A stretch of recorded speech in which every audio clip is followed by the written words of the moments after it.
mientras tanto me voy presentando. Buenos días, profesores, compañeros.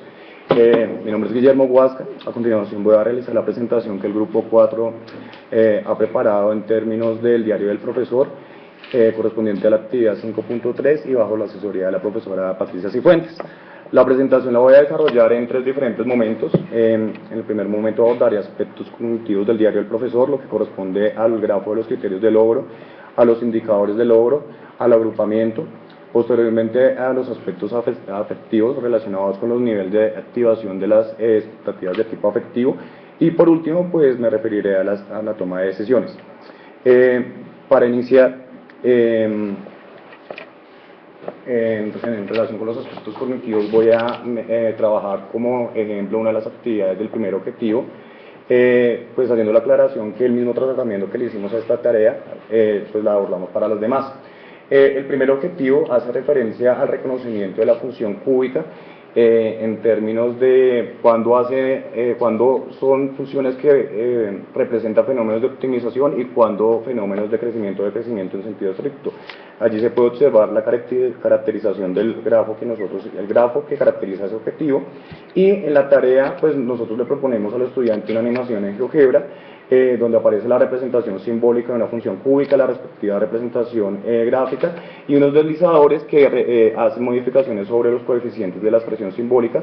Se le pide al estudiante que realice modificaciones, que mire cuáles son los cambios que se realizan en la gráfica y que intente relacionar esos cambios con el discriminante de la fórmula que aparece pues allí en la imagen.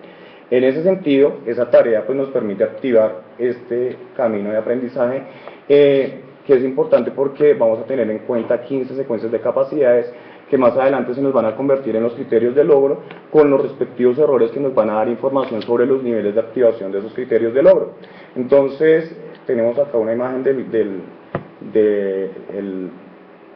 grafo que caracteriza los criterios de logro, y particularmente pues lo voy a desarrollar a continuación.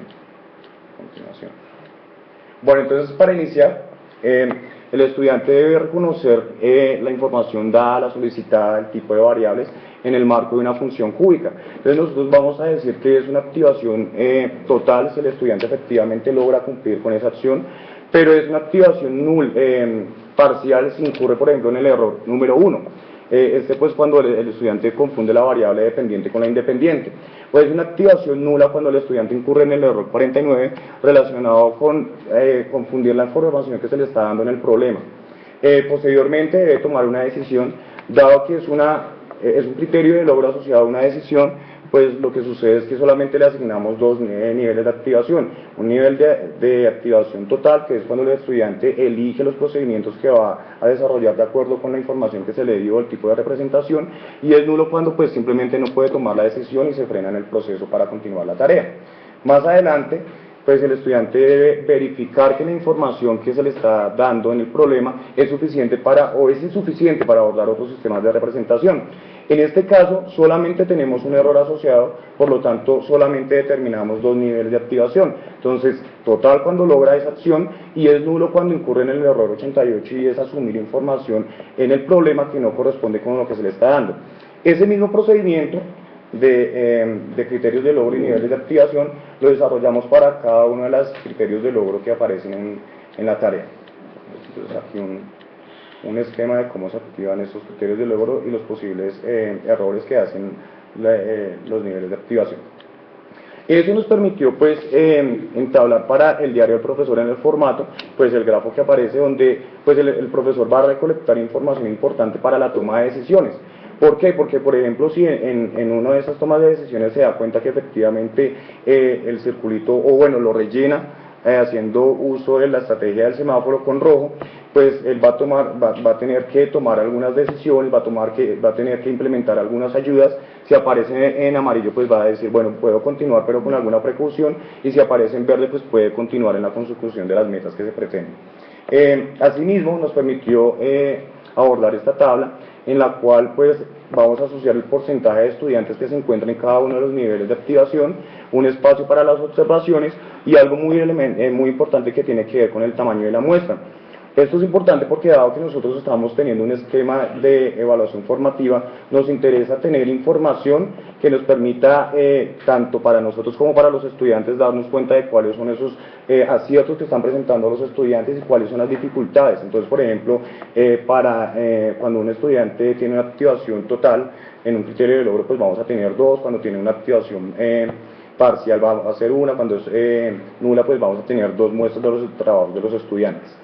En relación con el agrupamiento, en general para todas las actividades nosotros hemos establecido 3 tipos de agrupamiento.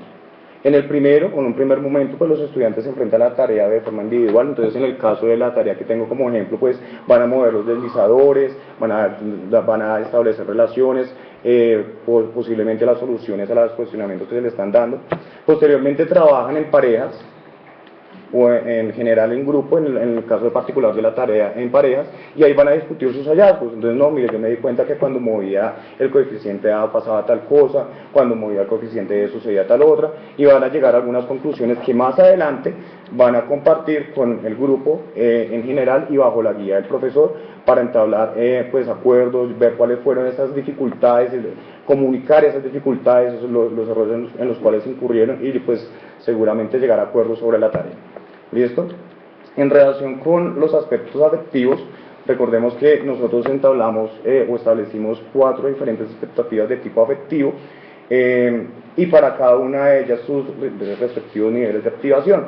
Entonces, por ejemplo, para esta expectativa de tipo afectivo en la tarea, pues nosotros lo que queremos darnos cuenta es que va a tener un nivel alto si el estudiante realmente muestra un interés por razonar sobre los efectos que se pueden generar cuando muevo los coeficientes y lo que representa en la gráfica, y cuál es esa relación con el discriminante de la fórmula. Entonces, si el estudiante muestra ese interés o lo incrementa, está en un nivel alto. En un medio, pues simplemente si el estudiante permanece bajo, bueno, chévere, pero ¿qué más? Y bajo si definitivamente al estudiante no le interesa razonar sobre ese tipo de cuestiones. Otro ejemplo para la